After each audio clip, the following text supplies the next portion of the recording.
Hai harka fuunee akkamiin nagaa jirtanii karaa keessanii baga jiraatanii nu gammachiisan isiniin jedha. Hadda barumsa baay'ee tokko namatti tolu isiniif qabadheetiin dhiyaadheeti jira waa'ee YouTubaa kutaa tokkoffaadha jechuudha. Kuni seera YouTubaa akkamitti akka banattan, suuraa akkamitti akka jijjiirattan, akkasuma immoo maqaa keessan akkamitti akka jijjiirattan jechuudha. Kan duraanii isinitti dhufaate koomentii illee akkamitti akka barreessuu dandeettan hunda isinitti agarsiisa. Akkasuma immoo subscribe ji'a tokko keessatti ji'a muraasa keessatti akka 1000 argattanii fi akkasumas sa'aatiin keessan akka sirriitti isiniif laalamu jechuudha. Kana hunda isinitti agarsiisa. Mallaqa guddaa akkami akka raadadaddanii seera copyright hunda isinitti agarsiisa jechuudha. Akkasuma immoo wantoota baay'ee isinitti agarsiisa. Akkasitti YouTube keenya kana subscribe, share, like gochuu hin dagatinaa. Akkasuma wantoota baay'eetu jira. Copyright fa'aa isin ergan akkamitti akka remove gootan, akkamitti akka ofirraa balleessatan hunda isinitti agarsiisa jechuudha. Kanaaf kana gochuun dura isin maal gootanii YouTube keessa seentanii wanna channel keenya kana hunda subscribe. Haala kanaan warroonni YouTube keenyaaf channel keenyaaf haarawaa taatan jechuudha. Barumsa nu isinii gadhiisnu hunda argachuu barbaadan as bira dhuftaniitiin YouTube kaydhu keessa ni seentu jechuudha.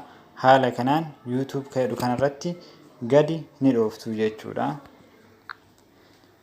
Yoo dhooftan haala kanaan isiniif banaa jechuudha. Yoo isiniif bane akkana mallattoo sarchiisan bira dhaxxanii jechuudha.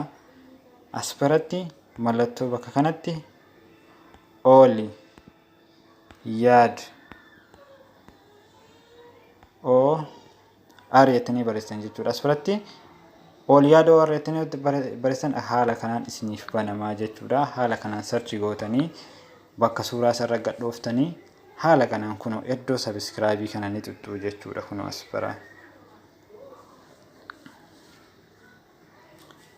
bira iddoo subscribe kana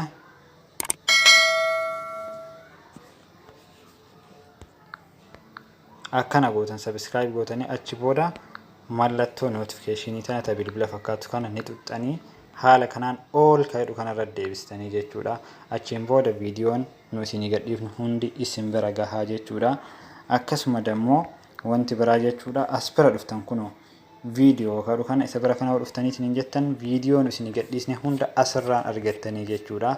Haala kanaan waan isinii hin galle asirraan koomentii irraan gaafachuu hin dandeettu. Akkasuma immoo keessaanis linkii kee jala Telegram isiniif kaa'ee jira. Akkasumas karaa barbaadanii Facebook yaanis na argachuu dandeettu. Haala kanaanii waan isiniif hin galle na gaafadhaa isiniin jedha. Ammaaf gara barumsa keenyaatti seenna jechuudha. Barumsa hadhaa maal akka ta'e mee wajjin ilaallaa jechuudha. Barumsi kutaa tokkoffaa maal akka ta'e. Kanaaf ammaaf gara barumsaa seennaa hamma dhumaa hordofaa akka isinii galutti ilaaluu qabdanii jechuudha. Kanaaf hayya gara barumsaa.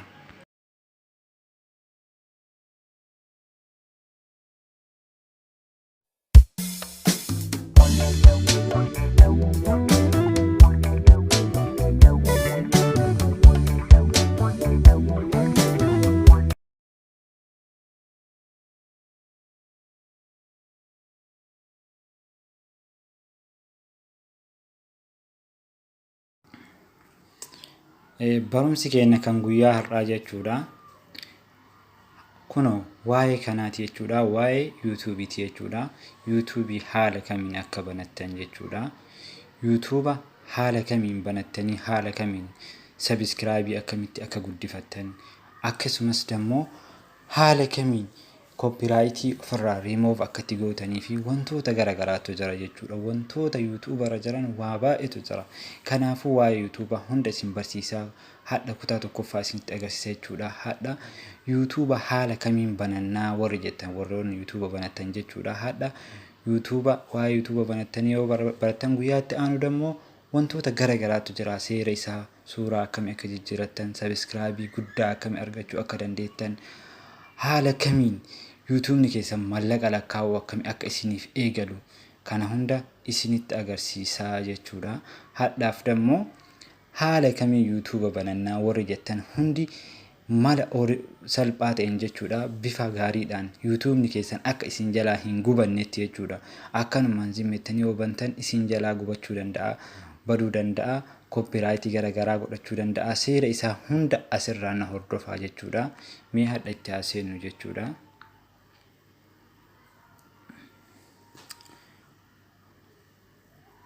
Haala kanaan yoo isiniif banee as bira dhuftanii jechuudha. Kunoo bakka kana jechuudha. As bira jechuudha. Warroonni wannaa hin taane dammoo achi biratti homaa qubee wayiitu hin jiru jechuudha. Amma waan banadhee jiruu fi as bira erga dhuftaniin booda haala kanaan gad deemtanii jechuudha. Kunoo as bira jechuudha. Kunoo switch account ka jedhu kana jechuudha. Haala kanaan erga xuxxaniin booda jechuudha.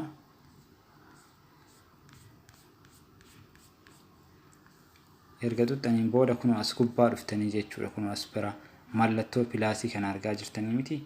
Achi mallattoo eda'uu san achi bira xuxxanii jechuudha.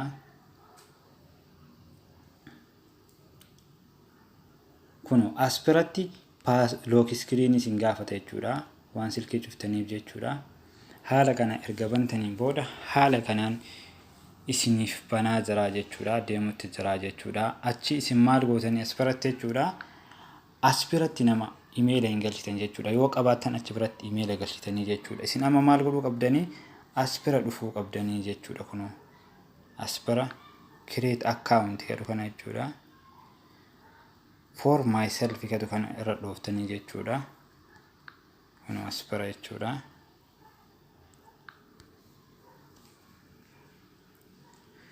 Haala kanaan isiniif banaa jira. As biratti maal gootanii maqaa keessan sirreeffattanii jechuudha. As biratti fast name kadhu kun maqaa jechuudha. Maqaa mee fakkeenyaaf anamni fakkeenyaaf maqaa hojii jedheetiniin haa banuu jechuudha. Fakkeenyaaf mee fakkeenyaaf kunoo qubee waan barbaadan jettanii barreessuu dandeettan jechuudha. As biratti jechuudha. Mee ash jedhee last name kun dammoo maqaa abbaa keessanii yookiin maqaa itti aanu wayii jechuudha. Maqaa mata'e wayii jechuudha. Ash Oroa jedhume.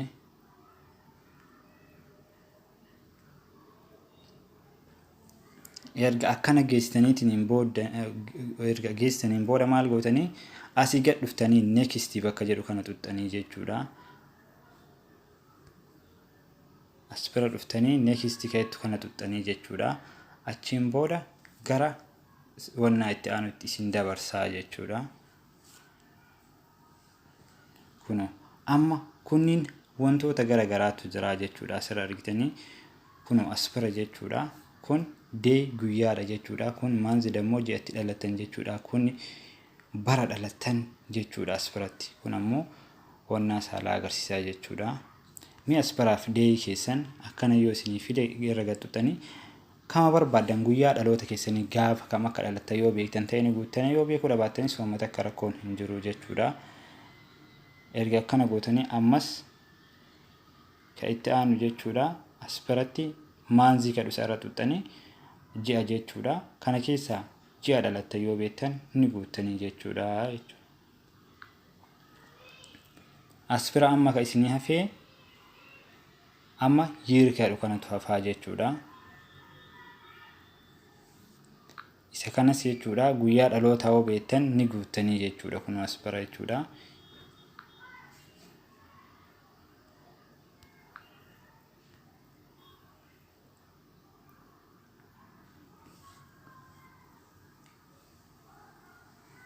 Akkana yoo isinii fide jechuudha. Mee fakkeenyaaf 1990 wayii gochuu qabdan jechuudha.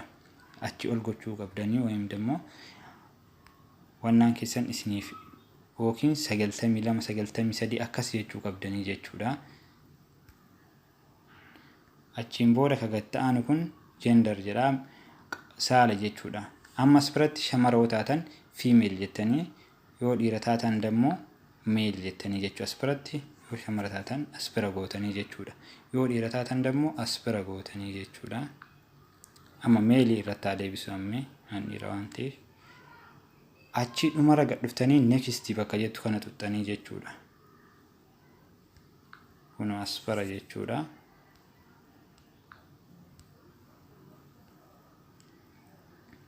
Erga dhuftaniitiin jettanii as bira maal godhaa jira amma inni jechuudha. as biratti maqaa garaagaraa ofii isaatiin anama duratti Oroo Ash Oroo jedhee miti as bira naa fidaa jira jechuudha. Maqaa ofii barbaade naa fidaa jira jechuudha. Isin yoo barbaadan maqaa kanneen jechuudha. Yoo hin barbaanne immoo create your own Gmail kan dhufan asirra tuqxanii jechuudha. Anama mee ofii kiyyaamee isin barsiisuuf jecha mee create kanarra jechuudha kunoo. Akkana godheetiin reefii maal jedheetiin onnaa jedhee as biratti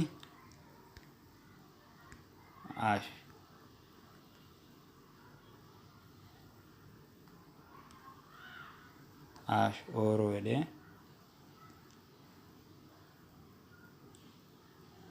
isin maal gootanii achirraan dammoo wanni isin dabaluu qabdan jechuudha. Mallattoo kana dabaluu qabdanii jechuudha.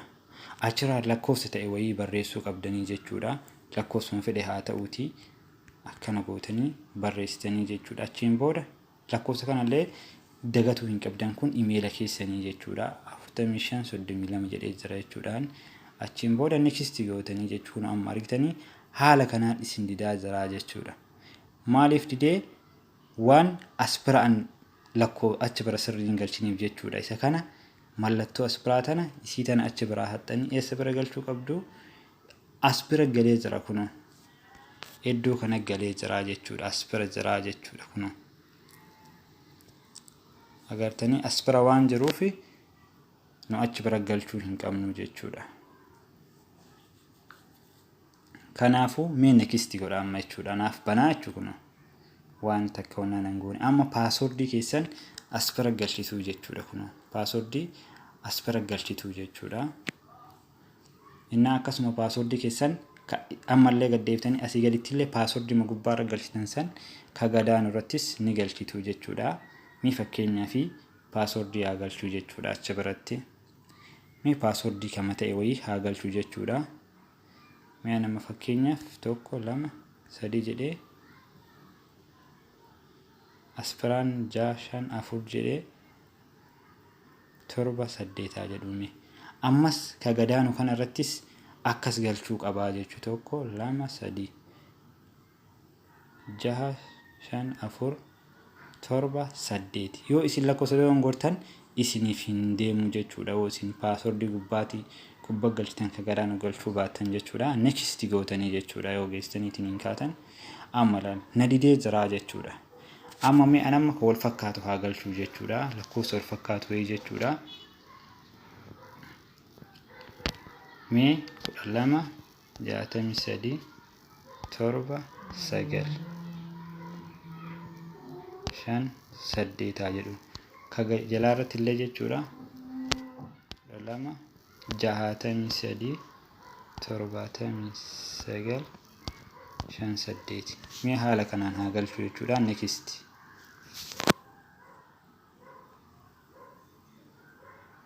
kun ammoo wal fakkaataa banee jennaaniin ofii isaatii naaf fidee jira jechuudha. Haala kanaan naaf fidee jira jechuudha. As biratti lakkoofsa guuttanii jechuudha. Lakkoofsa biyya jirtanii san as biratti ni guuttuu jechuudha. Mee fakkeenyaaf kiyya galchee isinitti agarsiisu jechuudha.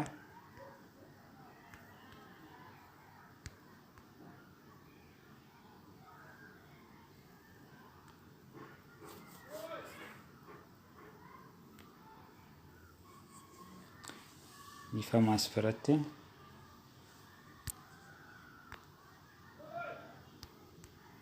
haala kanaa yoo guutaniitiin jettan jechuudha. Haala kanaan erga guutanii kaataniin booda as bira goo jettanii itti barreessitu jechuudha. Bifama as bira lakkoofsa keessaa gatee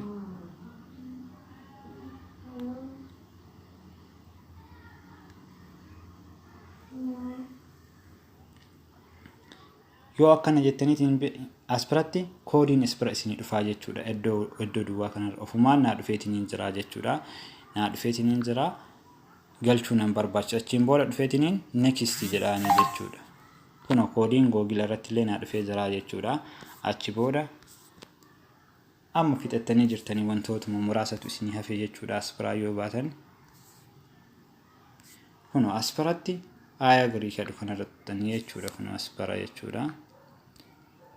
haala kanaan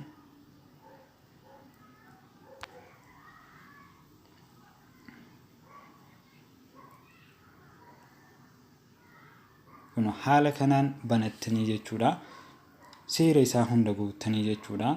Haala kanaan akkasuma dammoo yeroo banattanii kaatan suuraa irra kaa'attantu jira. Haala kamiin suuraa akka irra kaa'attanis waa hundayyuu isinitti agarsiisaa jechuudha. Kun isarratti naaf deebi'u jira jechuudha.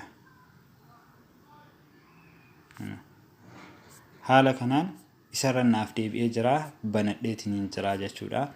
Haala kanaan waa hundayyuu isinitti agarsiisa jechuudha. Haala kanaan barumsa itti aanu waan biraa YouTube waa'ee YouTube subscribe guddaa akkamii akka argattan 100,000 akkamii akka argattan koomentii akkamitti akka barreessuu dandeettan akkasuma dammoo wantoota baay'ee isinitti agarsiisaa jechuudha.